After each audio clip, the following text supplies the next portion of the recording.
Chapter হচ্ছে understand cyber crime. এটা হচ্ছে আমাদের চ্যাপ্টারের আউটলাইন। তো এই চ্যাপ্টারের আউটলাইনে যেটা জানবো আমরা দেখতে পাচ্ছি সেটা হচ্ছে সাইবার ক্রাইম কি জিনিস, তারপর cyber bullying, cyber extortion, phishing, identity thefts, cyber laundering, scamming, DDoS attack, এগুলো জানা যাবে। আর যেটা জানবো সেটা হচ্ছে ম্যালওয়্যার কি জিনিস, আর ম্যালওয়্যার টাইপস, কি কি ধরনের ম্যালওয়্যার হয়। এরপরে জানবো হচ্ছে সাইবার ক্রাইম যেমন হ্যাকিং কি জিনিস, ক্র্যাকিং কি জিনিস, virus attacks, pornography, software piracy, intellectual property কি জিনিস, তারপর হচ্ছে আইপি ট্র্যাকিং, ইমেল রিকভারি, আর এনক্রিপশন ডিক্রিপশন মেথডস, আর পাসওয়ার্ড ক্র্যাকিং। আচ্ছা, আমরা এতে যাই। এর সাথে সাইবার ক্রাইম কি জিনিস। তো সাইবার ক্রাইম বলতে বুঝি আমরা যেটা জানি যে সাইবার ব্যবহার করে যে ধরনের ক্রাইম সংঘটিত হয় সেটাকে বলছি আমরা সাইবার ক্রাইমস। তো এটাকে সাধারণত এই কাজ করতে গেলে সাধারণত আমরা ব্যবহার করি, কম্পিউটার ব্যবহার করি, সাথে কম্পিউটারের সাথে ইন্টারনেটের ব্যবহার থাকবে। এগুলো ব্যবহার করেই যে ধরনের ক্রাইমগুলো সংঘটিত হয় সেগুলোকে বলছি আমরা সাইবার ক্রাইম। সাইবার ক্রাইম করে কি কি ধরনের জিনিস ঘটতে পারে, যেটা হয় কি সাইবার ক্রাইম যেটা হয় কি আমাদের সিকিউরিটি এবং ফিনান্সিয়াল হেলথ ক্ষতি করতে পারে। তারপর যেটা হয় কি আমাদের ইলিগাল করতে পারে,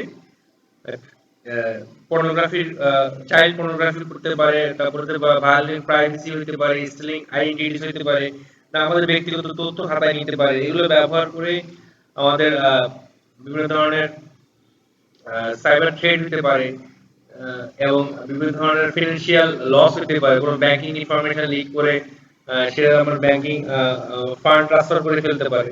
এই ধরনের ঘটনা ঘটতে পারে, এগুলোকে বলছি আমরা সাইবার ক্রাইম বলছি আমরা। আচ্ছা, এরপরে দেখবো আমরা সাইবার ক্রাইমের একটা বিষয় যেটা হচ্ছে সাইবার বুলিং। সাইবার বুলিং বলতে কি বুঝি আমরা? সাইবার বুলিং হচ্ছে যে আমরা সাইবার স্পেস ব্যবহার করে কাউকে হ্যারাসমেন্ট করা। এটা সাধারণত ঘটে কি আমরা দেখি এটা এই ধরনের বিষয়গুলো সাধারণত কাদের মধ্যে বেশি থাকে, যারা টিনেজার যারা, তাদের মধ্যে এই জিনিসটা আমরা বেশি দেখতে পাই। সাইবার বুলিং যেটা হচ্ছে সাইবার স্পেস, যেমন সোশ্যাল মিডিয়ার কথাই বলতে পারি। সোশ্যাল মিডিয়ার মধ্যে আমরা দেখি যে অনেক কমেন্ট সেকশনে যেটা ঘটে, কোনো একটা নিউজ বা কোনো একটা কেউ একটা স্ট্যাটাস দিল, কোনো ছবি দিল, তার নিচে আহ, মানে রিলেটেড কম আজে বাজে কমেন্টস করা, কাউকে হ্যারাস করা, এগুলো আমরা বেশি দেখতে পাই। এবং এটা আমাদের দেশের প্রেক্ষাপটে আমরা দেখবো যে আমরা যে নিউজ সেকশন গুলো দেখি বা কারো ছবি দেখি, কোনো একজন ছবি দিল, ব্যক্তিগত তথ্য দিল, সেটা যেটা বেশি দেখা যায়, কোনো ধরো যে মিডিয়ার কেউ যদি আমাদের কোনো ছবি দিচ্ছে, তার ছবির নিচে আজে বাজে কমেন্ট দিয়ে সে করছে, এটা এক ধরনের বুলিং এর বিষয়, সাইবার বুলিং। তো কারো ব্যক্তিগত জিনিসের উপর যেন তেনভাবে কমেন্টস করা, তার ব্যক্তিগত ইচ্ছা অনিচ্ছার উপরে কমেন্টস করা, তো এগুলো হচ্ছে আমরা বলতে পারি সাইবার বুলিং বলতে পারি, কাউকে হ্যারাস করছে। আচ্ছা, বরং ধরো কি হতে পারে, এগুলো সাধারণত কাদের মধ্যে এই ধরনের ঘটনাগুলো ঘটার কারণে যেটা হয় কি, মানুষ ডিস্টার্ব হয়ে যায়, তাদের কি বলে সুইসাইডাল টেন্ডেন্সি বেড়ে যেতে পারে। তুমি কোনো একটা ছবির মধ্যে তাকে আজে বাজে কমেন্টস করা, তাকে ইমোশনালি তাকে কি বলে ডিস্টার্ব করে ফেলতেছে। এবার সাইবার এক্সটর্শন বলতে বুঝি যে সাইবার স্পেস ব্যবহার করে কারো কোনো ইনফরমেশনকে জিম্মি রেখে কি করা, পেমেন্ট, কোনো কিছু টাকা পয়সা চাওয়া, সেটাকে বলতে আমরা সাইবার এক্সটর্শন।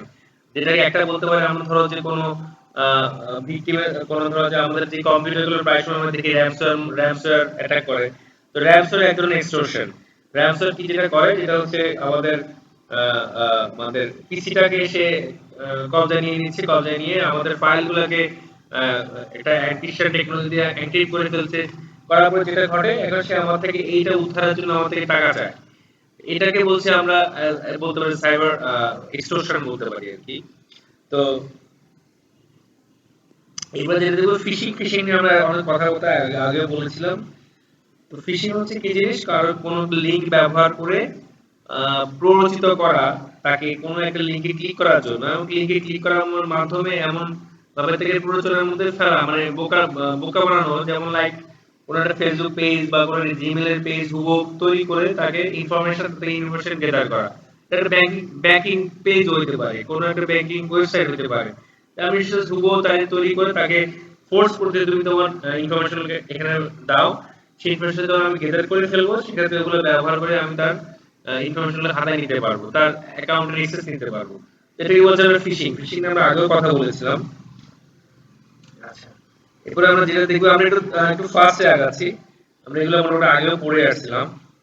তো এর আইডেন্টিটি থেফট বলছে পার্সোনাল ইনফরমেশনকে চুরি করে সেগুলাকে কোনো তার কোনো খারাপ কাজে ব্যবহার করা, তার কোনো ব্যাংকিং ইনফরমেশন নিয়ে সেগুলাকে ব্যাংকিং ইনফরমেশন ব্যবহার করে তার অর্থ হাতায় নেওয়া, সেগুলোকে বলছে আমরা আইডেন্টিটি থেফট বলছি। এরপরে যেটা বলবো আমরা আছে সাইবার লন্ডারিং, যেটাকে একরকম বলে মানি লন্ডারিং এর মতো। তো আমরা দেখি যে criminal practice of money laundering is cyber space through online transaction has been term cyber laundering. যেগুলো আমরা কি করে এই সাইবার ব্যবহার করে টাকা পয়সা যে লেনদেন যেগুলো ঘটে সেগুলো বলছি আমরা মানে টাকা হাতায় নেওয়া। যেমন ধরো যে কোনো একটা হ্যাকিং এর ঘটনা ঘটলো, তো একটা র্যানসমের ঘটনা ঘটলো, বলতে তুমি আগে পয়সা দাও, তো পয়সা তুমি তাকে কোথায় দিবা, কিভাবে দিবা, এটা সে কিভাবে সে তোমার থেকে নিয়ে যাবে, এটা যদি কোনো তথ্য যেন কোনো জায়গায় না থাকে, সেটাই বলছে আমি একদম বলতে মানি লন্ডারিং বলছি। যারা হ্যাকিং গুলো করে, তো তারা তো চাইবে যে তোমার ইনফরমেশন গুলো, তো তার নিজস্ব কোনো ব্যক্তিগত তো অ্যাকাউন্ট তাকে তুমি দিবা না, সে দিবে না যে তুমি তাকে ওই টাকাটা ট্রান্সফার করো। তাহলে কি তার ব্যক্তিগত তথ্য তুমি তো পেয়ে যাবে, যে সে আমাকে আমার থেকে এই টাকাটা নিচ্ছে, বা কোন জায়গা থেকে নিচ্ছে, কোন লোকের সাথে নিচ্ছে, ইনফরমেশন বের হয়ে যাবে। সে কখনোই চাইবে না যে তার কোনো ব্যক্তি পার্সোনাল লিগ্যাল কোনো মানে রিয়েল কোনো অ্যাকাউন্টে তুমি টাকাটা ট্রান্সফার করো। সেটা কয়েকটা ওয়ের মাধ্যমে করে, যেটা হতে পারে কি ওইগুলো কি হতে পারে, যেটা যেটা ঘটে যে ফেক অ্যাকাউন্ট তৈরি করা। যেমন কিছু দেশে যারা কি করে, কোনো দেশে তাদের ব্যাংকিং চ্যানেলটা খুবই সিকিউর, তারা কাউকে কোনো ইনফরমেশন দেয় না। যেমন ধরো যে আমরা শুনি কি সুইস অ্যাকাউন্টের কথা শুনি, সুইস অ্যাকাউন্ট। সুইস অ্যাকাউন্ট কি করে, ওই দেশে কি করে তারা যে অ্যাকাউন্ট গুলো ব্যাংকিং চ্যানেল গুলো আছে, তারা কি করে, তারা এই ব্যাংকিং ইনফরমেশন কাউকে প্রোভাইড করে না, মানে খুবই সিকিউর রাখে তারা। তারা এই তথ্য সরকারকে গভর্নমেন্ট করে তারা দিতে চায় না। এই জন্য যেটা ঘটে কি, তাহলে যারা ক্রিমিনাল যারা, তারা ওই জায়গায় তারা অ্যাকাউন্ট গুলো করতে চায়, মানে অ্যাকাউন্ট গুলো করে, সেক্ষেত্রে ওই ইনফরমেশন যখন পাবে না, তখন সে চায় যে ওই অ্যাকাউন্ট গুলোতে টাকাগুলো জমা রাখুক বা ট্রান্সফার করুক। আর যেমন কিছু অ্যাকাউন্ট যেমন আছে ধরো অফশোর অ্যাকাউন্ট, যেগুলো individual can transfer stolen funds into an offshore account in a local where banks secrecy laws are very strict। এই যে কথাটা আমি বলছিলাম, যেগুলো হচ্ছে অফশোর অ্যাকাউন্ট, যেগুলোতে ব্যাংকিং এর ইনফরমেশন গুলো কেউ কাউকে প্রোভাইড করে না, এগুলোকে বলছে অফশোর অ্যাকাউন্ট। আর যেমন আছে anonymous shell accounts. Each shell company, bank, account or corporation is an entity that conducts no real business। মানে এমন কিছু ব্যাংক মানে কোম্পানি তারা তৈরি করে, যে কোম্পানিগুলোর কোনো আসলে কোনো ব্যাকগ্রাউন্ড নাই, তারা জাস্ট কোম্পানি তৈরি করে জাস্ট এই ধরনের টাকাগুলো সরানোর জন্য। তারা ব্যাংক অ্যাকাউন্ট করে, তারপরে সবকিছু ডকুমেন্ট, ফেক ডকুমেন্ট জমা তারা কিছু অ্যাকাউন্ট তৈরি করে, যেগুলো হচ্ছে অ্যানোনিমাস অ্যাকাউন্ট। এই অ্যাকাউন্টের মধ্যে টাকাগুলো ট্রান্সফার করে, বা যারা এই ধরনের কাজগুলো করে, এই ধরনের অ্যাকাউন্টে তারা ব্যবহার করে। একটা হচ্ছে মানি মোলস। এই money mules is a person who receives and transfer funds account illegally for others. মানে কিছু লোক যারা আছে, যারা এই ধরনের কাজগুলো করতে সাহায্য করে, যে ঠিক আছে আমি তোমার অ্যাকাউন্টে ব্যবহার করতে চাচ্ছি, তুমি আমার অ্যাকাউন্টে ব্যবহার করতে চাও, তোমাকে আমি এই পেমেন্টটা দেব, এবং সেটা কয়েকটা ধাপে ঘটে। এইগুলোকে বলছে মানি মোলস অ্যাকাউন্ট, যারা যে পার্সনগুলো এই কাজগুলো করতে সাহায্য করে, একজন টাকা একজনকে ট্রান্সফার করে অনেকগুলো মাধ্যম ঘুরে তখন সে টাকাটা তুলে নেয়। একটা হতে পারে কি, যেটা স্যার এই জিনিসটা কি মানে মাউসটা কি ফিজিক্যালি হয়? ফিজিক্যালি না, এগুলো তো কোনটা ফিজিক্যাল কথাই বলছে না, সবগুলো হচ্ছে অনলাইনের কথাই বলছে। একজন অ্যাকাউন্ট একজন বিভিন্ন জায়গায় অ্যাকাউন্ট টাকা ট্রান্সফার করে, সে অনেকগুলো মাধ্যম ঘুরে বের করে, তখন সে এমন হতে পারে টাকাটা সে বের করে নিছে, আরেকটা এখানে জমা দিচ্ছে। তখন কি হয়, ওই টাকাটা ওই লিঙ্কিংটা থাকছে না, আমি এটা টাকাটা তুলে ফেললাম, সে এরপর যে আরেকটা এখানে জমা দিচ্ছে, ওটা আবার তুলে ফেললো, আরেকটা এখানে জমা দিচ্ছে, কয়েকটা ওই ঘুরে পরে তখন এই অ্যাকাউন্টে আসলে টাকাগুলো কোথায় গেল, কার কাছে গেল, এগুলো বের করা অনেক কঠিন হয়ে পড়ে আর কি। আবার একটা কিন্তু স্যার এই পার্সনটাকে তো ধরা তো স্যার ইজি। হ্যাঁ যেহেতু এখানে একজনই কাজ করছে, তাহলে ওকে তো ধরা ইজি, যেহেতু কারণ হচ্ছে সবগুলো ট্রান্সফারই তো ওই করছে। এগুলো যে অ্যানোনিমাস অ্যাকাউন্ট, যেগুলো আসলে ব্যক্তিগত তথ্য যারা মানে সে ব্যবহার করতে দিচ্ছে, কারণ তারা অথবা রিয়েল ইনফরমেশন গুলো অথবা নাই। আমার এমন হতে পারে তারা যে ওই অ্যাকাউন্ট গুলো আমরা সুইস অ্যাকাউন্টের কথা বললাম, হ্যাঁ তোমার একটা সুইস অ্যাকাউন্ট আছে, ও ওই অ্যাকাউন্টটা সিকিউর অ্যাকাউন্ট, এটা ইনফরমেশন এভাবে শেয়ার হবে না। সেক্ষেত্রে তুমি তোমার অ্যাকাউন্টটাকে আমাকে শেয়ার করতে দিলে, ব্যবহার করতে দিলে, হ্যাঁ তোমার অ্যাকাউন্টে টাকাটা পাঠাবো, তুমি তোমার কিছু কমিশন পাইলা, ওই টাকা আমাকে, বাকি টাকা আমাকে দিলা, এমনও হতে পারে সেগুলা। আর স্যার এখন ক্রিপ্টোকারেন্সি ইউজ করে, যেটা কোনো ট্রেডিং হ্যাঁ করা যায় না। ওটা তো একটা বড় বিষয়, ক্রিপ্টোকারেন্সি। এটা তো এখন হ্যাকারদের ওটা একটা বড় পার্ট, টাকা ট্রান্সফার করে ক্রিপ্টোকারেন্সি ব্যবহার করে টাকা ট্রান্সফার করা। আরেকটা যেটা হতে পারে কি ইলেকট্রনিক মানি, যেটা আমরা ক্যাসিনো হতে পারে। ইলেকট্রনিক মানি বা ক্যাসিনো, আমরা ক্যাসিনোর ব্যাপারটা আমরা কিছুদিন আগে দিয়েছিলাম, বাংলাদেশ ব্যাংকের যেটা করছে, তারা অনেকগুলো মাধ্যম ঘুরে এসে তারপরে ইয়েতে নিয়ে গেছে, কি বলে, ক্যাসিনোতে নিয়ে গেছে। ক্যাসিনোতে হিসাবটা হচ্ছে কি, ক্যাসিনোর কোনো টাকাটা ইনভেস্ট হবে তখন এই টাকার কোনো নাই, মানে টাকাটা ইনভেস্ট হলো, এরপর টাকাটা কোথায় গেলো, কে ব্যবহার করলো, এই ধরনের ইনফরমেশন তারা দেয় না ক্যাসিনো গুলা। তখন ওই টাকাটা ওই কয়েকটা ইয়েতে ক্যাসিনোতে ঢুকাবে, টাকা ওখান থেকে তারা টাকাগুলো বের করে নিয়ে আসছে। কয়েকটা ওয়ে আছে, মাধ্যম আছে টাকাগুলো ব্যবহার করার, কিছু আইন কানুন আছে যে আইন কানুনের কারণে টাকাগুলো ভাবে ইনফরমেশন পাওয়া যায় না পরে। তো এগুলো একটা ইয়ে, এই যারা যেমন সিঙ্গাপুরের কথা, সিঙ্গাপুর ক্যাসিনো বিষয়ে বিজনেসটা অনেক বেশি মানে এক্সটেন্ডেড। সেক্ষেত্রে তাদের এখানে কিছু আইনের বিষয় আছে যে ক্যাসিনোতে ইনভেস্ট করলে এই টাকার কোনো ইনফরমেশন তারা কেউ কাউকে দিতে হয় না। এটা অনেকগুলো ক্যাসিনোতে ঢুকে তার কোনো একটা মাধ্যম দিয়ে ওগুলো টাকা ওখান থেকে বের করে আনে।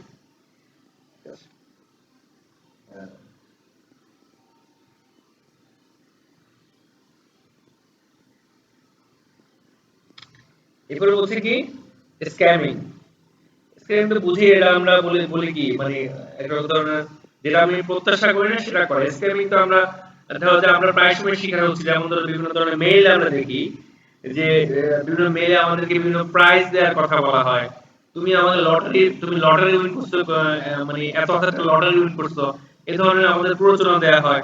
তো সেগুলোতে ক্লিক করে তাদের সাথে কমিউনিকেশনের মাধ্যমে তোমার বিভিন্ন প্রলোভন দেখায়া তোমার থেকে টাকাগুলো হাতে নেওয়ার চেষ্টা করে।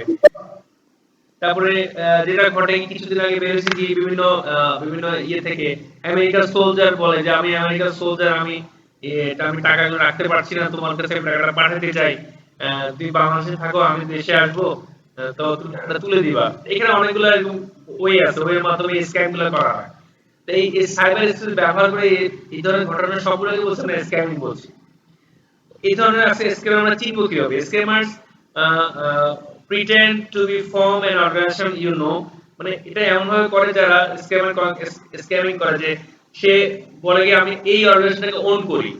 এই কিছুদিন আগে বললাম, সে এফবিআই লোক বলে যে আমি এফবিআই লোক, আমি টাকাটা আমি নিতে পারছি না, তোমার দেশে টাকাটা ট্রান্সফার করতে চাই, সেখান থেকে টাকাটা উদ্ধার, তুমি কিছু পাবো আমি কিছু পাবো, বিষয়টা এই ধরনের স্ক্যাম করতে চায়। তো স্ক্যামার কি করে, সে হয়তো কোনো একটা ব্যাংক বলে যে আমি ব্যাংকের অর্গানাইজেশনের লোক, আমি তোমার কাজ করে দিব, মানে অনেক ধরনের প্রলোভন তারা দেখায়। তারা তখন কেউ একটা অর্গানাইজেশনকে ওন করে যে আমি এডুকেশনের লোক, আমি এখানে কাজ করি, এই ধরনের লোক তারা প্ররোচনা দেয় যে আমি এই কোকালাতে চাকরি করি, তুমি একটা প্রাইস পাইছো, আমি তোমাকে পয়সা দিতে চাচ্ছি, এইভাবে তুমি কিভাবে নিবা, আমাকে কিছু টাকা পয়সা আমাকে দাও। এইভাবে তারা কোনো একটা কোম্পানিকে ওন করার বলে যে আমি এডুকেশনের এমপ্লয়ি বা কিছু someone. Scammers say there's a problem or a price, তুমি একটা কোনো প্রবলেমে পড়ছো, সলিউশন দিতে চায়, তাও কোনো প্রাইস পাইছো, প্রাইজে তুমি অফারটা কিভাবে নিবা সেটাকে তো প্রোভাইড করতে চায়। Scammer pressure you to act immediately. Scammer কি করে, সাধারণত তোমাকে প্রেশারাইজ করে যে তুমি কাজটা দ্রুত করে কাজ শেষ করো, আমাকে এইভাবে দাও, এইভাবে দাও। তো তারা একটা নরমাল মানুষ, তুমি একটা প্রাইস পাইছো, যেহেতু তার তো এত অ্যাগ্রেসিভ হওয়ার কথা না, ওই এমপ্লয়ি বা ওই অর্গানাইজেশনের কাউকে তো অ্যাগ্রেসিভ হওয়ার কথা না। তো যখন দেখা যাচ্ছে সে আসলে খুবই অ্যাগ্রেসিভ বিষয়টা নিয়ে, সে খুব দ্রুত কাজটা শেষ করতে চাচ্ছে, তো এটাকে তোমার বলা বুঝতে কোনো সামথিং রং ধরে নেওয়া। তো এই তো সাথে স্ক্যামের সাথে এই ধরনের কাজগুলো করে, তাদের এই কাজগুলো দেখে বোঝা যায় যে তারা আসলে এখানে কোনো কিছু মানে অন্য কিছু করতে যাচ্ছে। এটা একটা লক্ষণ হইতে পারে যে দেখে বোঝা যায় যেটা নরমাল কোনো বিষয় না, যেটা অ্যাবনরমালি করতেছে, সেটাই খুঁজে এখানে কোনো সমস্যা আছে। তো scammers tell you to pay in a specific way. তো স্ক্যামার্স তোমাকে বলে দে, স্ক্যামার চিনবো কিভাবে, সে তোমার পে চ্যানেলটা বলে তুমি এইভাবে পে করো, আমাকে তুমি 10 টাকা আগে পে করো, তাহলে তুমি তোমার বাকিটা তোমাকে আমি তোমার অ্যাকাউন্টে পাঠিয়ে দিচ্ছি, তুমি এইভাবে পে করো। তো এই ধরনের সে তোমাকে বারবার ফোর্স করে সে বা তোমাকে অ্যাসিস্ট করে তুমি এইভাবে করো এইভাবে করো এইভাবে করো। তো এখানে তো তখন দেখা যাচ্ছে কিছু অ্যাবনরমালিটি দেখা যাচ্ছে, তুমি প্রাইস পাইছো, তোমার টেনশন না তার টেনশনটা বেশি দেখা যাচ্ছে। এই ধরনের যখন বিষয়গুলো অ্যাবনরমালিটি যখন থাকে তখন বোঝা যাবে না এখানে কোনো সমস্যা আছে।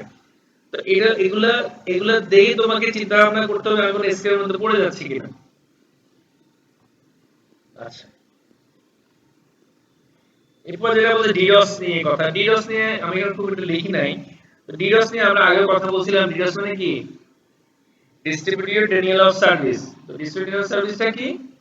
এটা আমরা আগেও কথা বলছিলাম, কোনো একটা অনেকগুলো কম্পিউটারকে ব্যবহার করে হ্যাকার যেটা করে অনেকগুলো কম্পিউটারকে সে অ্যাক্সেস নিয়ে নেয় আগে থেকে, এগুলোকে ব্যবহার করে সে কোনো একটা নির্দিষ্ট সার্ভার বা ওয়েবসাইটের উপর সে অ্যাটাক করে একসাথে। সে একই সাথে অনেকগুলো রিকোয়েস্ট পাঠায় কোনো একটা পেজে, রিকোয়েস্ট যখন পাঠায় সকল কম্পিউটার সে এতগুলো রিকোয়েস্ট সে হ্যান্ডেল করতে পারে না। একটা মিনিমাম টাইম যখন এতগুলো রিকোয়েস্ট হ্যান্ডেল করতে পারে না তখন সার্ভারটা ডাউন হয়ে যায়, সে তখন সার্ভিস প্রোভাইড করতে পারে না। এই যে তাকে অফ করে রাখা, অফলাইনে নিয়ে যাওয়া, এটাকে বলছে ডিডোস অ্যাটাক। এখানে অনেকগুলো বড় বড় কোম্পানি যেমন একটা বড় একটা পুরো একটা ব্যাংকিং সাইট হতে পারে, অনেকগুলো যেটা ইম্পর্টেন্ট যে সাইটগুলো, তারা এরকম অনেক অনেক হ্যাকাররা তারা এই ধরনের সাইটগুলো তারা অ্যাটাক করে যাতে তাদেরকে অফ করে রাখা যায়, ওই সাইটটাকে কাজ করে বন্ধ করে রাখা যায়। এটাকে বলছে আমরা ডিডোস অ্যাটাক। তো ডিডোস এর প্রোটেকশনটা কিভাবে করা যায়? কিছু ফায়ারওয়াল পাওয়া যায়, ফায়ারওয়াল ব্যবহার করে এই ডিডোস অ্যাটাককে আগে থেকেই অফ করে রাখা যায়। যেমন কোন কোন পিসি থেকে কোন কোন জায়গা থেকে কোন আইপি থেকে এই অ্যাটাকগুলো আসছে বারবার রিপিট করতেছে, ওই অ্যাটাকগুলো বন্ধ করে দেওয়া যায়। বন্ধ করে ওই ফায়ারওয়াল তবুও তো স্যার ব্যবহার করে এখনো হচ্ছে ডিডোস ডিডোস অ্যাটাককে অ্যাটাকটা। প্রিভেন্ট করা যায়। হ্যাঁ, ভিডিও সার্ভার তাও পাওয়া হচ্ছে স্যার, যেমন কয়েকদিন আগে যখন বাংলাদেশ ইন্ডিয়া সাইবার ওয়ার হচ্ছিল তখন তো বাংলাদেশিরাও এই ভিডিও অ্যাটাক করে অনেকগুলো সার্ভার ডাউন করে দিয়েছিল ইন্ডিয়া, তাও সবগুলো হচ্ছে অনেক নামি দামি সার্ভার। হ্যাঁ, যখন যখন ধরো যে এই তাদের ওই প্রোটেকশন ব্যবহার করবে না, ফায়ারওয়াল ব্যবহার করবে না, যেমন ক্লাউডফেয়ার একটা পপুলার ফায়ারওয়াল যেটা ক্লাউডফেয়ার, ওটা ব্যবহার করে অনেকে। তো ওই ক্লাউড এটা যখন ব্যবহার করে তখন এইগুলো তখন খুব একটা সহজ হয় না, তখন কঠিন হয়। ক্লাউডফেয়ার থাকলে তুমি সাধারণত ডিডোস অ্যাটাক করতে পারবে না, ডিডোস অ্যাটাক তুমি কোনো ফায়দা হবে না। কারণ যে ক্লাউডফেয়ার যেটা করে সে যখন দেখে যে একটা আইপি থেকে বারবার রিপিট হচ্ছে রিকোয়েস্ট, তখন সে ধরে নেয় যে এটাতে কোনো সে আমার ডিডোস করতে যাচ্ছে, তখন সে ওই আইপিটাকে সে ব্লক করে দেয়। তখন সে একদম ব্লক করতে থাকে তখন আসলে ডিডোস অ্যাটাকের কোনো লাভ হয় না। ঠিক আছে? তো ওরা সাধারণত ওই ধরনের কোনো ইয়ে ব্যবহার করে নাই বলে এই সমস্যাটা ঘটে আর কি। এরপরে আসতেছে আমাদের ডিফাইনিং ম্যালওয়্যার। ম্যালওয়্যার কি জিনিস? Malware is a broad term that refers to a variety of malicious software. The malware that means malicious software, এই দুটাকে একজেক্ট করে একসাথে করে যেটা বলতে হচ্ছে একটা নাম দেওয়া আছে ম্যালওয়্যার, malicious software। তো এটা কি করে? এটা এটা হার্ম করে, কি হার্ম করে? কোনো ডিভাইস বা নেটওয়ার্কে হার্ম করে। তো কি কি ধরনের ম্যালওয়্যার পাওয়া যায়? ট্রোজান হর্স, রুটকিটস, র‍্যানসামওয়্যার, বটস, এগুলোকে আমরা বলছি এক একটা ম্যালওয়্যার বলছি। ম্যালওয়্যার আমরা প্রোগ্রামে আরো দেখব। তো ভাইরাস কি জিনিস? ভাইরাস হচ্ছে এক ধরনের প্রোগ্রাম যে কি করে ইনফেক্ট করে বিভিন্ন ফাইল বা বিভিন্ন কম্পিউটার বিভিন্ন ফাইলকে ইনফেক্ট করে। ইনফেক্টিং এর মাধ্যমে যেটা করে সে এটাকে নষ্ট করে দিচ্ছে বা এটাকে ক্লোজ করে দিচ্ছে বা এটাকে হাইড করে ফেলতেছে। বিভিন্ন ধরনের সে কার্যক্রম সে তার প্রোগ্রাম অনুযায়ী করতে থাকে। এগুলোকে বলছি আমরা ভাইরাস, যেটা কম্পিউটার বা ডিভাইসের ক্ষতি করছে বা নেটওয়ার্কের ক্ষতি করছে। The OWS কি জিনিস? OWS is a very much like a virus, but it can self-replicate without a host, program and spread without any human interaction. মানে মানুষের সাহায্য ছাড়াই বিভিন্ন বিভিন্ন নিজে নিজে সে কি করে নিজেকে সে কপি করে, নতুন নতুন নতুন ভাইরাস তৈরি করছে। একটা ভাইরাস একটা OWS সে আরো একটা ভাইরাসের মধ্যে আমরা যেভাবে আমরা ভাইরাস দেখি কোভিড বলে বিভিন্ন বলে, একটা একটা ভাইরাস থেকে সে শত শত কোটি কোটি ভাইরাস তৈরি হচ্ছে একসাথে, নিজেকে মাল্টিপ্লাই করছে। এখানে এই ইয়েগুলো কি করে মানুষের ইন্টারাকশন ছাড়াই তারা কি করে একটা ভাইরাস যখন যাবে সে নিজেকে মাল্টিপ্লাই করছে কমন হয়ে নিজে নিজে এটাকে রেপ্লিকেট করতেছে। এটাকে বলছি আমরা ওনস বলছি। একইভাবে ভাইরাস যেমন ক্ষতি করছে এটাও একইভাবে আমাদের বিভিন্ন ডিভাইসগুলোকে ফাইলগুলোকে ইনফেক্ট করছে। এরপর ট্রোজান ভাইরাসের নাম শুনছি আমরা। ট্রোজান কি করে? ট্রোজানের ফর্মুলাটা কি? এটা এটা এটা কি করে মানুষকে ট্রিক করে করে কম্পিউটারে ঢুকে সে তাকে প্রথমে বোঝা যায় না যে এটা আমার এটা একটা ভাইরাস। তো সে যখন ঢুকে তখন কিভাবে ঢুকতেছে, ট্রোজানটা একটা আসছে একটা গল্প থেকে আসে, যেটা হচ্ছে যে আমাদের আগে বলেছিলাম আমরা, যেটা হচ্ছে যে কি একটা ট্রয় নগরে যে যুদ্ধ হয়েছিল সেই যুদ্ধের আহ, ইয়ে থেকেই এই নামকরণ করা হয়েছে ট্রোজান। ট্রোজান হচ্ছে যে ট্রয় নগরীর যুদ্ধে যেখানে হচ্ছে যে আহ, একটা ঘোড়া যেটা বলছিল, তারা একটা ঘোড়া বানিয়েছে, এমন তারা অনেকদিন তারা ট্রয়ের বাইরে তারা ওয়েট করছিল, তারা ঢুকতে পারছিল না, তারা ওই তাদের প্রাচীর ভেঙে নিজেরা ঢুকতে পারছিল না। প্রায় তারা কয়েক মাস ধরে সেখানে ওয়েট করতেছিল, তো তারা যুদ্ধে জয়লাভ করতে পারতেছিল না। তারা যেটা করলো, তারা একটা ফেক ঘোড়া, কাঠের ঘোড়া বানাইলো। কাঠের ঘোড়া বানিয়ে তার কাঠের ঘোড়ার ভিতরে তারা যোদ্ধা যায় আছে 20 জন থেকে 30 জন যোদ্ধা, তার কাঠের ঘোড়ার ভিতরে তারা আহ, ভিতরে ছিল, মানে কাঠের ঘোড়ার ভিতরে তারা তাদেরকে ঢুকাই দেওয়া হলো, ঢুকাই দেওয়ার পর তাদেরকে কাঠের ঘোড়াটা ওভাবে রেখে তারা চলে গেছিল। চলে যায়, তারা ভাবতেছিল যে তারা কোনো যুদ্ধ করতে চায় না, তখন তারা সব ফেলে চলে গেছে। তো তখন তারা ভাবলো কি, ওরা অপোজিট যারা ছিল তারা ভাবলো কি না, এটা আমরা ফেলে গেছে, এটা তো আমার কাজ নাই, আমরা এটা যুদ্ধের সার হিসেবে রেখে দিব। তো তখন কি হলো, তারা ওই ঘোড়াটাকে তাদের ইয়েতে তাদের দুর্গের ভিতরে নিয়ে গেল। তো নিয়ে যাওয়ার পর যেটা ঘটে, তাদের দুর্গতে তখন ওই ঘোড়া বের হয়ে তারা তারা তারপরে অ্যাটাক করে আর কি।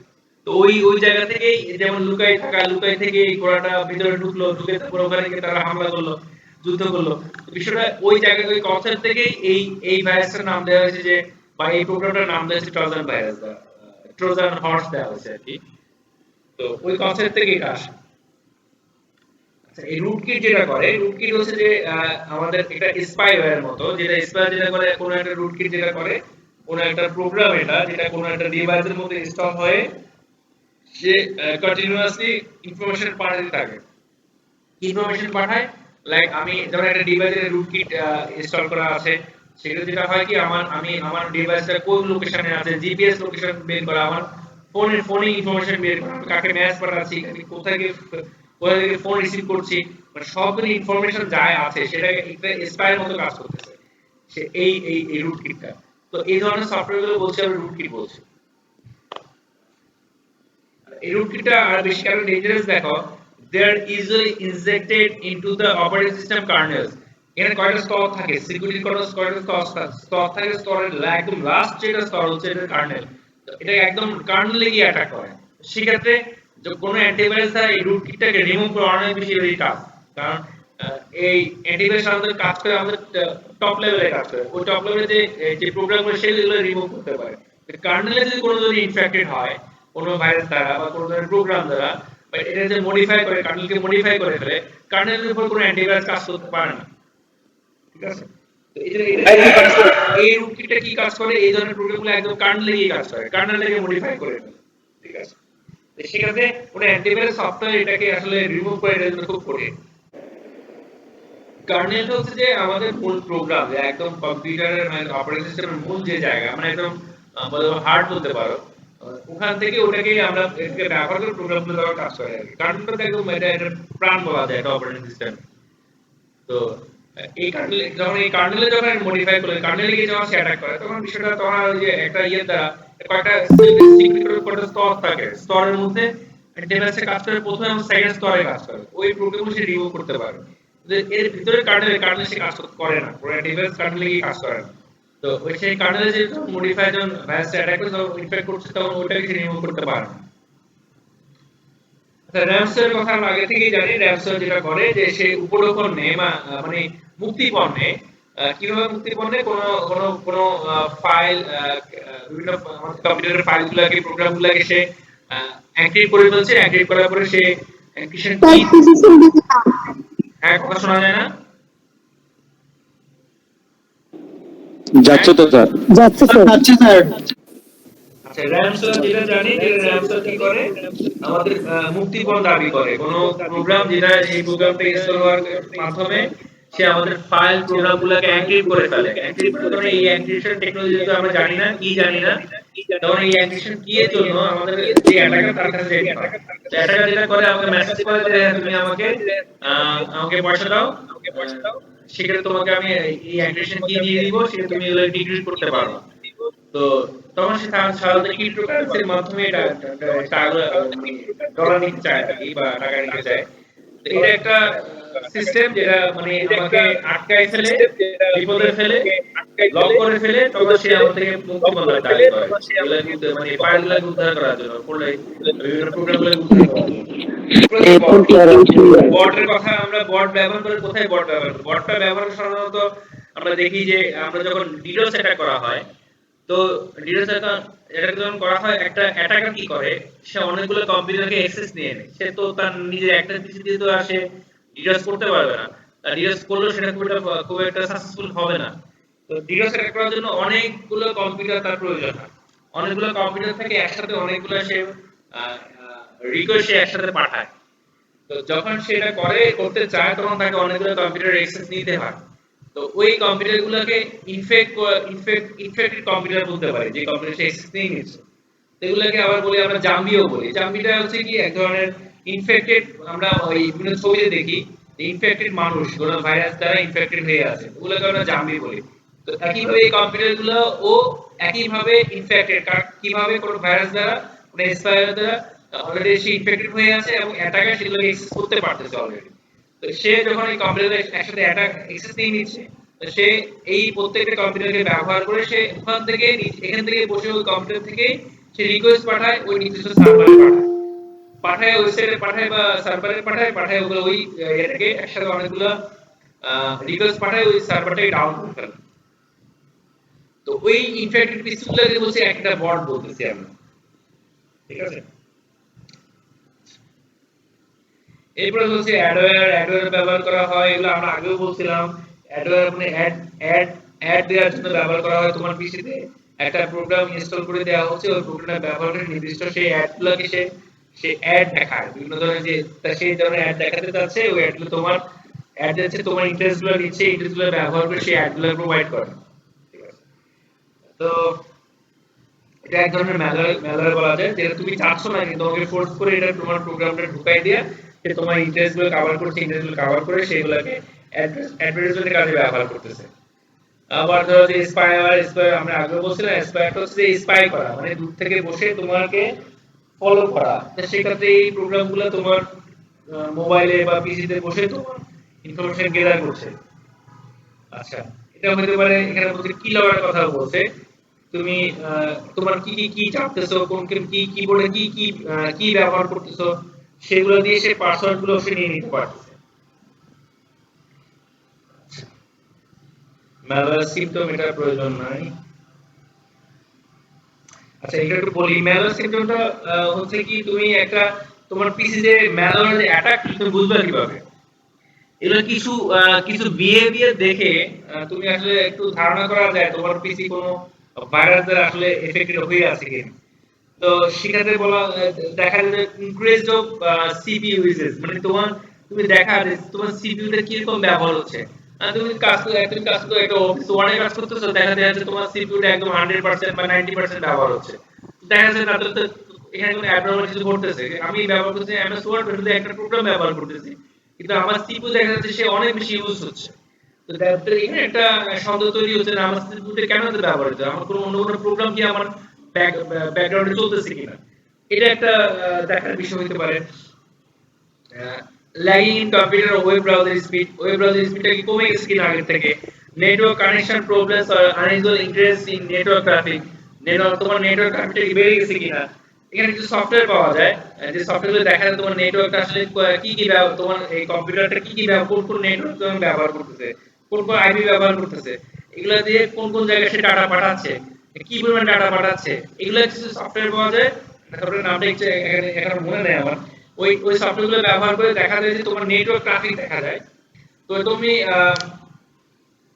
এই সফটওয়্যারগুলো ব্যবহার করে মানে তোমার ডাটা ট্রান্সমিটের হারটা দেখা যায়, কোন জায়গায় ডাটা ট্রান্সমিট হচ্ছে, কি পরিমাণ ডাটা ট্রান্সমিট হচ্ছে তোমার পিসি থেকে চলে যাচ্ছে। এইগুলো দেখে বোঝা যায় যে আসলে তোমার কোনো আনইউজুয়াল ঘটনা ঘটতেছে কিনা তোমার পিসির মধ্যে। Unusual changes in the system such as modified, deleted files or appearance of external files or desktop icons. তো দেখা যাচ্ছে কি তোমার কোনো ফাইল মডিফাইড হয়ে যাচ্ছে কিনা, ডিলিটেড হয়ে যাচ্ছে কিনা, তোমার কোনো ডেস্কটপের আইকনগুলো চেঞ্জ হয়ে যাচ্ছে কিনা, ডেস্কটপ আইকন আগে ছিল একটা, এখন থেকে ডেস্কটপ আইকন নাই, এগুলো চেঞ্জ দেখে তুমি আইডেন্টিফাই করতে পারো যে তোমার কোনো ম্যালিশিয়াস কোনো ঘটনা ঘটতেছে কিনা তোমার পিসির মধ্যে বা মোবাইলের মধ্যে। Strange computer behaviour such as freezing or crashing application, কোনো সফটওয়্যার ক্র্যাশ করতেছে কিনা, configuring changes or turning off your antivirus or file or program, তোমার অ্যান্টিভাইরাসটাকে অফ করে দিচ্ছে কিনা, ফাইল প্রোগ্রামটাকে অফ হয়ে যাচ্ছে কিনা, ইমেল তো social media message send automatic without your knowledge, মানে কোনো ইমেল অটোমেটিক চলে যাচ্ছে কিনা, সোশ্যাল মিডিয়াটা ব্যবহার হচ্ছে কিনা, এগুলো দেখেই তোমার মানে আইডেন্টিফাই করা যায়, ধারণা করা যায় তোমার পিসিতে কোনো ম্যালওয়্যার এফেক্টেড কিনা, কোনো ডাটা কিন্তু অটোমেটিক ট্রান্সফার হচ্ছে কিনা।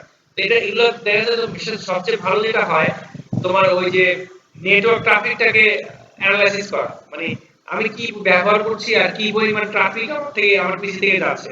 না আমি ব্যবহার করছি শুধু একটা ফাইল ব্রাউজ করতেছি, কিন্তু দেখা যাচ্ছে কি আমার নেটওয়ার্ক থেকে অনেক বেশি ডাটা আপলোড হচ্ছে, ডাটা চলে যাচ্ছে। তো এটার এই ব্যবহারটা দেখেই বোঝা যায় যে আসলে আমার পিসি কোনো আসলে ম্যালওয়্যার এফেক্ট কিনা। Types of cyber crime, cyber ক্রাইমের টাইপগুলো কি হতে পারে, এখানে বলা আছে হ্যাকিং এর কথা বলছে। হ্যাকিং সম্বন্ধে আমরা বুঝলাম এতদিন ধরে হ্যাকিং কি জিনিস। হ্যাকিং হচ্ছে কি কোনো একটা সিস্টেমের দুর্বলতা বের করা, মানে হ্যাক করা। সেক্ষেত্রে হ্যাকিং বলতে যে সবচেয়ে খারাপ বিষয়টা তা না। একজন হ্যাকার যেটা করে, হ্যাকার কয়েক ধরনের হ্যাকার হতে পারে আমরা জানি, যেটা হচ্ছে যে grey hat hacker, white hat hacker, black hat hacker, black hat hacker. যদি আমরা যে আইডেন্টিফাই করি যারা হোয়াইট হ্যাট হ্যাকার, যারা কি করে তারা আমরা যদি ধরে নিই যে এই হ্যাকার যারা তাদেরকে আমরা ভালো হিসেবে চিন্তা করি, যারা কোনো ক্ষতি করে না, তারা তোমার ইয়েকে আইডেন্টিফাই করে দেয়, তোমার সিস্টেম দুর্বলতা আইডেন্টিফাই করে তাদেরকে বলতে আমরা হোয়াইট হ্যাট হ্যাকার বলছি। আর ব্ল্যাক হ্যাট বলছি যারা তোমার সিস্টেমের ক্ষতি করে দিচ্ছে, সেটা হচ্ছে ব্ল্যাক হ্যাট। ক্ষতি করছে, তোমার থেকে টাকা যাচ্ছে, পয়সা যাচ্ছে, তোমার কোনো ওয়েবসাইটকে ডিস্ট্রয় করে দিচ্ছে, সেটাকে বলছে আমরা ব্ল্যাক হ্যাট বলছি। আর যারা গ্রে বলছি তারা ইভেন বেটার হইতে পারে আবার খারাপ হইতে পারে, তোমার থেকে টাকা চাইতেও পারে, নাও দিতে পারে, অথবা সিস্টেম তোমার ক্ষতি করে দিতে পারে আবার নাও করতে পারে। এই ধরনের মাঝামাঝি যারা চিন্তা ভাবনা করে, তারা কখনো ভালো করতেছে আর কখনো খারাপ করতেছে, এদের বলতে আমরা বলতে গ্রে হ্যাকার বলছি। তো হ্যাকিং সবসময় বিষয়টা হচ্ছে হ্যাকার বলতে যে খারাপ বিষয়টা তা না। হ্যাকার যেটা করে, হ্যাকার তোমার সিস্টেমটাকে, সে একজন নলেজ লোক, সে একজন ব্রেইন রাখে, সেই ব্রেইনটা রাখে একজন সিস্টেমটাকে সে দুর্বলতা আইডেন্টিফাই করার মতো। তো এই জন্য একজন হ্যাকারকে কখনোই বলা যাবে না যে সে নলেজ পারসন না, সে অনেক নলেজ পারসন, সে কোন একটা সিস্টেমের সে দুর্বলতাগুলো জানে এবং সেটা আইডেন্টিফাই করতে পারে। এদেরকে বলতে আমরা হ্যাকার, এবং প্রক্রিয়াটাকে বলছি আমরা হ্যাকিং বলছি। আচ্ছা, আর ট্র্যাকিংটাকে বলছে তার অপোজিট। যে ক্র্যাকিং কি করে, ক্র্যাকার সবসময় যে খুব নলেজ পারসন হবে তা না। ক্র্যাকিং যেটা করে, সে বিভিন্ন হ্যাকারের বিভিন্ন টুলস গুলো ব্যবহার করে সে কোনো একটা সিস্টেমের ক্ষতি করে দিচ্ছে। এইগুলোকে বলছি আমরা ক্র্যাকিং বলছি, মানে যারা এই কাজটা তাকে বলছে ক্র্যাকার। যারা খুবই নলেজ পারসন নাও হইতে পারে, তারা বিভিন্ন হ্যাকার, ভালো হ্যাকার বা সিস্টেম অ্যানালিস্ট যারা আছে, তাদের তৈরি করা টুলস গুলোকে ব্যবহার করে তারা কোনো একটা সিস্টেমের ক্ষতি করে দিচ্ছে, এবং এটাকে সে আবার রিভিল করতে জানে না, বা এটাকে আর মানে এটার প্রোটেকশন কিভাবে দিবে, এটার প্রোটেকশন কিভাবে দিবে সেটা জানে না। সে টুলসের ব্যবহার করতে জানে, টুলসের ব্যবহার করলাম, এটাকে ডিস্ট্রয় করে দিলাম, এটাকে আবার কিভাবে এটার সিকিউরিটি আমরা প্রোভাইড করব, সে এই ধরনের নলেজ সে রাখে না। এদেরকে বলছে আমরা ক্র্যাকার বলছি, বা এই সিস্টেমটাকে বলছে আমরা ক্র্যাকিং বলছি। আচ্ছা, এটা বলছে virus attack. A virus is the most commonly known malware type that is capable of infecting other files and spreading to other computers. এটা নিয়ে আমরা আগে কথা বলছিলাম কিছুক্ষণ আগে। ভাইরাস অ্যাটাক হচ্ছে ভাইরাসকে ব্যবহার করে কোনো কম্পিউটার বা ফাইল বা কম্পিউটারকে তার কার্যক্রম তাকে ইনফেক্ট করা এবং তার ফাইলগুলোকে ডিস্ট্রয় করে দেয়, এটাকে বলছি আমরা ভাইরাসের অ্যাটাক বলছি। They spread to the other computers by attaching themselves to the other programs. So when a user launches an infected program, মানে সে কি করে, কোনো একটা প্রোগ্রামের সাথে, কোনো সফটওয়্যারের সাথে অ্যাটাচ হয়ে সে অন্য জায়গায়, অন্য কম্পিউটারে যাচ্ছে এবং সেই কম্পিউটারটাকে একইভাবে সে ক্ষতি করতেছে। এগুলো কি বলছে, এটা হচ্ছে ভাইরাসের অ্যাটাক। সাইবার ক্রাইম হচ্ছে একটা পার্ট। একটা আছে, এটা হচ্ছে পর্নোগ্রাফি। এবং পর্নোগ্রাফি ব্যবহার করে যেটা হতে পারে কি, এটাও একটা সাইবার ক্রাইমের একটা পার্ট, যেটা হচ্ছে দেখা যায় যে বিভিন্ন ধরনের ভিডিওস ব্যবহার করে বিভিন্ন ধরনের হ্যারাসমেন্ট করা, এগুলোকে বিভিন্ন ধরনের সেল করতেছে অনেকে, এগুলোকে বলছে আমরা পর্নোগ্রাফি। এবং এটা একটা সাইবার ক্রাইমের, মানে সাইবার ব্যবহার করে এই কাজগুলো করতেছে তারা। তো এই জন্য এগুলোকে বলছে এই সাইবার ক্রাইমের একটা অংশ। এই পর্নোগ্রাফিটা বলছে এখানে চাইল্ড পর্নোগ্রাফি শেষ শুরু করে হেড ক্রাইমস হতে পারে, এই ধরনের অনেকগুলো ঘটনা এখানে ঘটতেছে। তারা এগুলোকে ব্যবহার করছে, এগুলোকে সেল করছে, এগুলোকে মানুষকে হ্যারাস করতেছে। তো এগুলোকে বলছি আমরা এগুলো একটা বড় এক ধরনের ক্রাইমের মধ্যে পড়ছে। সাইবার সেলকে ব্যবহার করে তারা এই কাজগুলো করে। এরপর একটা যেটা বলছে সফটওয়্যার পাইরেসি। তো সফটওয়্যার পাইরেসি সম্বন্ধে আমরা অনেকেই জানি।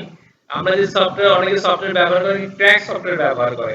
যে সফটওয়্যার গুলো লাইসেন্স তারা কোম্পানি প্রোভাইড করে নাই।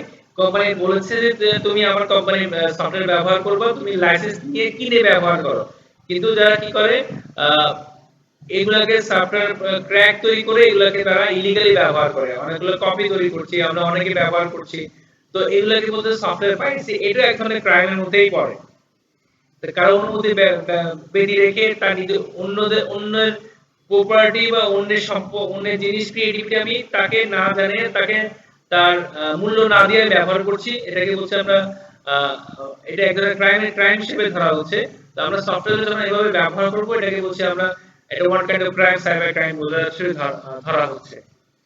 আচ্ছা, এরপর ইন্টেলেকচুয়াল প্রপার্টি, এটা হচ্ছে কি আমাদের নিজস্ব কোনো ক্রিয়েটিভিটি, আমরা যেটা কোনো কিছু তৈরি করছি, মানে সফটওয়্যার হতে পারে। আমি একটা সফটওয়্যার ডেভেলপার, আমি সফটওয়্যার তৈরি করলাম। এই সফটওয়্যার সে অন্য কেউ আমার আমার আমি আমাকে না জানে ব্যবহার করতেছে, বা আমাকে আমার কি বলে আমাকে দেওয়া হচ্ছে না, কৃতিত্ব দেওয়া হচ্ছে না, যে জিনিসটা আমার ব্যবহার করা, আমার তৈরি করা জিনিস, সে কি হলো, সে তার নাম ব্যবহার করতেছে। এটা একটা ক্রাইমের মধ্যে পড়ে। মানে আমি যখন কোনো সৃষ্টি করলাম, সেটাকে অনেক মানে আমি একটা জিনিস তৈরি করলাম, সৃষ্টি করলাম, সেটাকে অন্য কেউ সে তার নামে ব্যবহার করতেছে, সেটাকে বলছে আমরা একটা ক্রাইম। এবং আমাদের তৈরি করা যে ইন্টেলেকচুয়াল প্রপার্টি, আমার ব্যক্তিগত সম্পদ, ঠিক আছে, এটা কি হতে পারে, এটাকে আমরা আমরা কপিরাইট বলতে পারি। আমরা কপিরাইট, আমরা এটা বিভিন্ন কপিরাইট স্ট্রাকচার, যেমন এটার কয়েকটা অংশ যেমন হতে পারে, কপিরাইট হতে পারে, প্যাটেন্ট হতে পারে, কোনো একটা আবিষ্কারের প্যাটেন্ট করে রাখা, ট্রেডমার্ক করে রাখা। যেমন আমি একটা কোম্পানির নাম এটা আমি ট্রেডমার্ক করে রাখলাম, এটা এটা এটা একটা ইন্টেলেকচুয়াল প্রপার্টি, আমার নিজস্ব সম্পদ। ট্রেড সিক্রেট মানে ব্যবসার গোপনীয়তা, এটা আমি রাখলাম, সেটাকে ব্যবহার করতে না পারে। এগুলোকে বলছি আমরা ইন্টেলেকচুয়াল প্রপার্টি বলছি। এগুলোর রাইট শুধু তার নিজস্ব ওই ব্যক্তি বা ওই কোম্পানির হয়ে থাকে। এটা যখন অন্য কেউ ব্যবহার করতে হয়, তখন তার পারমিশন নিয়ে করতে হবে এবং তাকে ক্রেডিট দিয়ে করতে হবে। এটা এটা একটা সিস্টেম, এটা একটা প্রসেস। মানে আমি যখন তার জিনিস ব্যবহার করতে, তার পারমিশন নিতে হবে এবং তাকে ক্রেডিট দিতে হবে, অথবা তাকে মূল্য দিয়ে এটা ব্যবহার করতে হবে। তো এগুলোকে বলছি আমরা ইন্টেলেকচুয়াল প্রপার্টি বলছি। আমার নিজস্ব যে সম্পদ, আমার নিজস্ব যে তৈরি করা জিনিস, আমার নিজস্ব ক্রিয়েটিভিটি বা নিজস্ব আবিষ্কার, এগুলোকে বলছি আমরা ইন্টেলেকচুয়াল প্রপার্টি। আচ্ছা, এটা বলছি ইনক্রিপশন ডিক্রিপশন। এটা আমরা জানি যে যেটা হচ্ছে কি আমরা তো ডাটা ট্রান্সমিট করি, কোনো একটা ফাইল বা পাসওয়ার্ড যখন আমরা ডাটা ট্রান্সফার করব, তখন সেগুলো আমরা এনক্রিপ্ট করি। এনক্রিপ্ট করি, এই একটা প্লেন টেক্সটকে এনক্রিপ্ট করা হয়। এনক্রিপ্ট করার পর যেটা আমরা পাই, এটাকে বলা হয় চিপার টেক্সট। মানে এনক্রিপ্টেড যে জিনিসটা পাই, সেটাকে বলা চিপার টেক্সট। মানে চিপার টেক্সটটাকে যখন আমি আবার ডিক্রিপ্ট করি, তখন আমরা আবার প্লেন টেক্সটে পাই। তো যখন আমরা এনক্রিপ্ট করি চিপার টেক্সটে, এটা বলছে আমরা এনক্রিপশন। আবার যখন চিপার টেক্সটে যখন আমরা প্লেন টেক্সটে কনভার্ট করি, সেটাকে বলছে আমরা ডিক্রিপশন বলছি। তো এই প্রসেসটার মধ্যে যেটা ঘটবে, একটা কি থাকবে, সিমেট্রিক কি। সিমেট্রিক কি মানে হচ্ছে দুইটা জায়গায় সেম থাকবে, এই কিটা একই কি দুই জায়গায় ব্যবহার করতে হবে। এনক্রিপশনের ক্ষেত্রে ব্যবহার করতে হবে এবং ডিক্রিপশনের ক্ষেত্রে একই কি ব্যবহার করতে হবে। এটাকে বলছে আমরা সিমেট্রিক কি, যে কিটা দুই জায়গায়, বোথ স্পেসে, দুই জায়গায়, দুই পার্টিতেই একই জিনিস ব্যবহার করতে হবে। এটাকে বলছে আমরা সিমেট্রিক কি। তো যখন এনক্রিপশন ডিক্রিপশন ঘটবে, তখন দুই জায়গায় একটা কি ব্যবহার করতে হবে, কি ব্যবহার করে দুই জায়গায় একটা এনক্রিপশন করতে হবে, আবার একইভাবে ডিক্রিপশন করতে হবে। আর এরপর লাস্ট যে টপিকটা হচ্ছে, যেটা হচ্ছে পাসওয়ার্ড ক্র্যাকিং।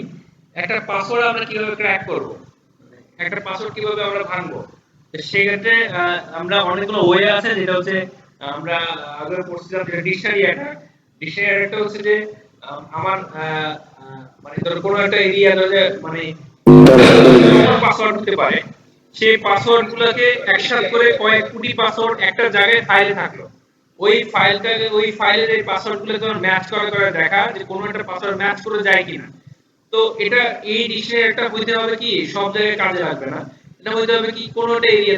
আমেরিকান লোক যারা পাসওয়ার্ড দেয়, তাদের চিন্তা ভাবনা ধারণা থেকে তারা পাসওয়ার্ড তৈরি করে, মানে প্রোভাইড করে, মানে ব্যবহার করে। সেক্ষেত্রে তাদের পাসওয়ার্ডগুলো এক ধরনের হতে পারে, তারা যে পাসওয়ার্ড ব্যবহার করে। তো সেই ডিকশনারিটা এক ধরনের হওয়া উচিত। এবার আমাদের যে এশিয়ান অঞ্চলে যে আমরা বাংলাদেশের কথা ধরি, বাংলাদেশের মানুষ যে ধরনের পাসওয়ার্ড ব্যবহার করে, তাদের যে চিন্তা ভাবনা যে ওইটার উপর বেস করে পাসওয়ার্ড তৈরি করে। তো এই ধরনের এই পাসওয়ার্ড গুলো হচ্ছে এক ধরনের পাসওয়ার্ড, এটা ডিকশনারি আলাদা হওয়া উচিত। এখন তুমি যদি কোনো একটা বাংলাদেশি রিলেটেড কোনো সাইট হ্যাক করবা, তোমার পাসওয়ার্ড তুমি ক্র্যাক করবা, তুমি যদি আমেরিকার কোনো ইয়া ইয়া ব্যবহার করো, মানে পাসওয়ার্ড ডিকশনারি ব্যবহার করো, সেখানে চান্সটা খুব কম থাকে। হ্যাঁ, অনেক কিছু মিলে যেতে পারে, আবার সেখানে চান্সের পরিমাণটা কম থাকে মিলে যাওয়ার চান্সটা।